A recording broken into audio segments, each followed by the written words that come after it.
ഹേമ കമ്മിറ്റിയുടെ റിപ്പോർട്ടുകളൊക്കെ പുറത്തേക്ക് വന്നു. നമ്മൾ വിചാരിക്കാത്ത പോലെ കാര്യങ്ങളാണ് നടന്നുകൊണ്ടിരിക്കുന്നത്. എന്തായാലും വളരെ പ്രധാനപ്പെട്ട ഒരു കാര്യമാണ് ഞാൻ ഇനിയും പറയാൻ പോകുന്നത്. സോ അതിലേക്ക് പോകുന്നതിന് മുമ്പ് നിങ്ങളുടെ ലൈക്ക് എന്ന് പറയുന്നത് ഭയങ്കര ഇമ്പോർട്ടൻ്റ് ആണ്. 200 നമ്മുടെ ലൈക്കിൻ്റെ ടാർഗറ്റ്. മാക്സിമം എല്ലാവരും ആ ഒരു 200 എന്ന ലൈക്ക് ടാർഗറ്റിലേക്ക് എത്തിക്കാനായിട്ട് ശ്രമിക്കുക. അതിന് നമുക്ക് സുധീഷുമായിട്ട് ബന്ധപ്പെട്ട കാര്യം തന്നെ പറയാം. എന്തായാലും അദ്ദേഹം പറയുന്നൊരു കാര്യം നിങ്ങളെല്ലാം കേട്ട് കാണും. അതായത് അദ്ദേഹം ഈ ഒരു കുറ്റക്കാരനല്ല എന്നാണ് അദ്ദേഹം പറയുന്നത്. ആ ഒരു സ്ത്രീയെ തനിക്ക് അറിയത്ത് പോലും ഇല്ല, ഇപ്പോഴാണ് ആ ഒരു സ്ത്രീയെ കാണുന്ന പോലും ചെയ്യുന്നതെന്നാണ് അദ്ദേഹം പറയുന്നത്. എന്തായാലും ആ ഒരു ന്യൂസ് ചാനലിലൂടെയാണ് അദ്ദേഹം ഈ ഒരു കാര്യം വെളിപ്പെടുത്തിയിരിക്കുന്നത്.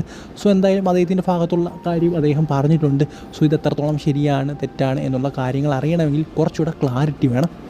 സുധീഷ് എന്ന് പറയുന്ന ഈ ഒരു ആക്ടറിനെ നമുക്ക് ഈ ഒരു സമയത്ത് എന്തായാലും കുറ്റം പറയാൻ സാധിക്കില്ല. എന്തായാലും ഭാവിയിൽ തെളിവുകളൊക്കെ ഉണ്ടാകുകയാണെങ്കിൽ നമുക്ക് ഉറപ്പായിട്ടും അങ്ങനെ പറയാം.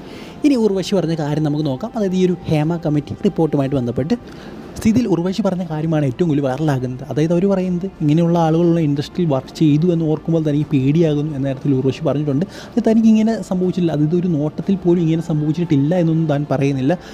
തൻ്റെ കൂടെ തൻ്റെ ആൾക്കാരുണ്ടായിരുന്നു. ഇങ്ങനെയൊക്കെ ഉണ്ടായിക്കഴിഞ്ഞാൽ തനിക്ക് എന്താ പറയുക, തൻ്റെ കൂടെ തൻ്റെ ഫാമിലി ഉണ്ടായിരുന്നു, സുഹൃത്തുക്കളുണ്ടായിരുന്നു, സ്റ്റാഫ് ഉണ്ടായിരുന്നു. അതുകൊണ്ട് തന്നെ തനിക്ക് ഇങ്ങനെയുള്ള മോശം അനുഭവങ്ങളൊന്നും അധികം ഉണ്ടായിട്ടില്ലെന്ന് ഉർവശി പറയുന്നുണ്ട്. സോ എന്തായാലും ഇങ്ങനെ ഉണ്ടായിട്ടുണ്ടെങ്കിൽ ഉറപ്പായിട്ടും കേസ് എടുക്കണം എന്ന് തന്നെയാണ് അവർ പറയുന്നത്. അല്ലെങ്കിൽ അതുമായിട്ട് ബന്ധപ്പെട്ട എന്താ പറ്റുന്ന ആ കാര്യങ്ങളൊക്കെ ചെയ്യണം എന്നൊരു ശക്തമായ നിലപാടാണ് ഉർവശി ഇപ്പോൾ പറഞ്ഞിരിക്കുന്നത്.